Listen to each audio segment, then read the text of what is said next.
জিনিস দেখাচ্ছি। আমাদের ওখানে যেমন বিড়াল কুকুর ঘুরে বেড়ায় রাস্তার মধ্যে, এখানে হরিণ ঘুরে বেড়ায়, দেখাচ্ছি। মর্নিং গাইস, আজকে হচ্ছে সেকেন্ড দিন আন্দামানে।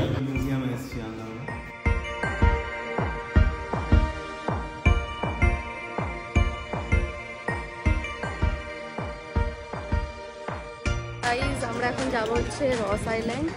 ওখানে কিছুটা টাইম স্পেন্ড করে যাব হচ্ছে অ্যাক্টিভিটি করতে।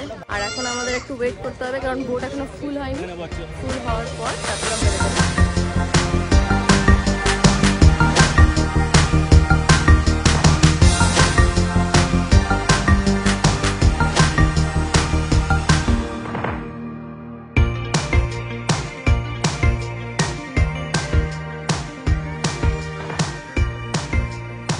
গাইস আমরা আছি এখন রস আইল্যান্ডে। তো এটা এখন রিনেম করা হয়েছে নেতাজি সুভাষচন্দ্র বোস আইল্যান্ড। তো এখানে একটা সুন্দর জিনিস দেখাচ্ছি। আমাদের ওখানে যেমন বিড়াল কুকুর ঘুরে বেড়ায় রাস্তার মধ্যে, এখানে হরিণ ঘুরে বেড়ায়, দেখাচ্ছি।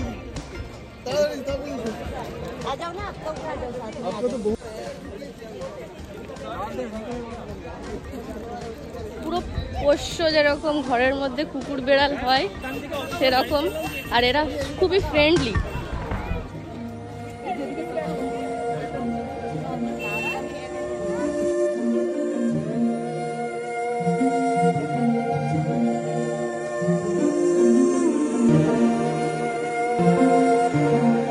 এটি যেটা দেখতে পাচ্ছেন এটা হচ্ছে রস আইল্যান্ড। রস আইল্যান্ডকে এখন নেতাজি সুভাষচন্দ্র বোস আইল্যান্ড বলা হয়। ব্রিটিশরা এই দ্বীপে বসবাস করত। ব্রিটিশরা এই দ্বীপে একটা প্রশাসনিক কেন্দ্রও গড়ে তুলেছিল। এই দ্বীপে হাসপাতাল, গির্জা, বেকারি, টেনিস কোর্ট, জল পরিশোধন কারখানা, কবরস্থান ইত্যাদি স্থাপন করা হয়েছিল। দ্বিতীয় বিশ্বযুদ্ধের সময় জাপানিরা দখল করে নেওয়ার পর ব্রিটিশরা এই দ্বীপ ছেড়ে চলে যায়।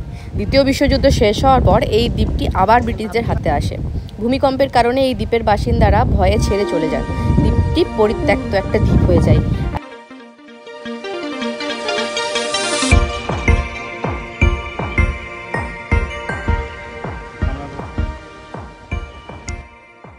গাইস এখান থেকে ভিউটা জাস্ট দেখুন, জাস্ট ওয়াও।